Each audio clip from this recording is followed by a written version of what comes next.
अमेरिकी motorcycle company Harley Davidson Bharat में अपने असेंबली ऑपरेशंस बंद करने पर विचार कर रही है, जिसकी वजह कमज़ोर बिक्री और भविष्य की मांग की कमी है।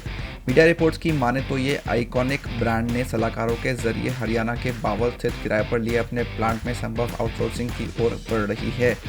रिपोर्ट में सामने आया है कि फिलहाल ये बातें प्रारंभिक स्तर पर हैं और हार्ले डेविडसन इंडिया भारत में व्यापार इसलिए भी बंद करना चाहती है क्योंकि भविष्य में उसे बाजार से ज़्यादा उम्मीद नहीं है। भारत छोड़ने का यह फैसला जाहिर तौर पर द रिव्यू रणनीति का हिस्सा है, जिसे कंपनी के चेयरमैन, प्रेसिडेंट और चीफ एग्जीक्यूटिव ऑफिसर योहेन साइट्स ने शुरू किया था।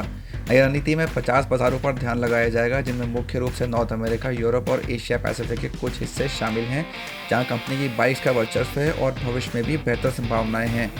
इस रिव्यू स्ट्रैटेजी में नए उत्पादों पर दोबारा विचार किया जाएगा और हार्ले डेविडसन की पारंपरिक क्षमता को मजबूत करना लक्ष्य होगा।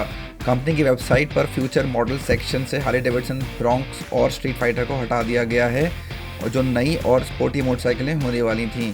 इसके अलावा पैन अमेरिका को भी हटा दिया गया है, जो कंपनी की पहली एडवेंचर टूरर बनने वाली थी।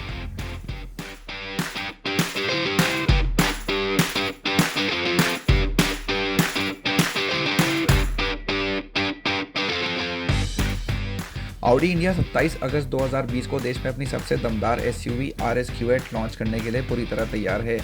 ऑडी ने साल की शुरुआत में भारत में Q8 लॉन्च की है और अब इसका और दमदार वर्जन लॉन्च किया जाने वाला है। कंपनी ने इस कार के लिए बुकिंग लेना शुरू कर दिया है और ऑडी इंडिया द्वारा लॉन्च किया जाने वाला इस साल का दूसरा RS मॉडल होगा। ऑडी ने नई एसयूवी को हाई परफॉर्मेंस कहा है क्योंकि RS Q8 के साथ 4 लीटर का V8 इंजन आता है, तो 600 bhp और 800 Nm पीक टॉर्क बनाता है और इसे 8 स्पीड ऑटोमेटिक ट्रांसमिशन दिया गया है। ये by turbo V8 engine mild hybrid system के साथ आता है, जो 48 वोल्ट के इलेक्ट्रिक सिस्टम पर आधारित है। नई कूप एसयूवी सिर्फ 3.8 सेकंड में 0 से 100 की रफ्तार पकड़ लेती है। इस एसयूवी की टॉप स्पीड 305 किलोमीटर प्रति घंटा तक सीमित रखी गई है। भारतीय बाजार में इस कार का मुकाबला पोर्श कयान कूप, BMW X6M जैसी कारों से होगा और इसकी अनुमानित कीमत लगभग 2 करोड़ रुपए होगी।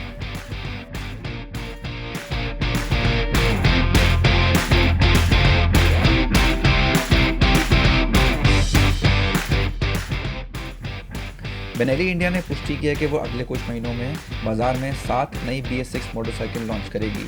इन मोटरसाइकिलों में TRK 502, TRK 502X, लियोनचिनो 500, 302S, 302R, लियोनचिनो 250 और TNT 600i शामिल हैं। फिलहाल बिक्री पर सिर्फ एक BS6 मॉडल है, इंपीरियल 400, जिसे जुलाई 2020 में 1,99,000 रुपये की एक शोरूम कीमत पर लॉन्च किया गया था। BS4 मॉडल की तुलना में BS6 इंपीरियल लगभग 20,000 रुपये महंगी है। इसलिए ये संभावना है कि BS4 मॉडलों की तुलना में नई BS6 बेनेली मॉडलों की कीमतों में इसी तरह का अंतर हो सकता है। ऊपर बताए गए सभी मॉडल भारत में BS4 रूप में बिक्री पर थे और ये जानना अच्छा है कि किसी भी मॉडल को बंद नहीं किया जाएगा। हालांकि कौन सी मोटरसाइकिल कब लॉन्च होगी, इस बारे में अभी कंपनी ने कुछ नहीं बताया है।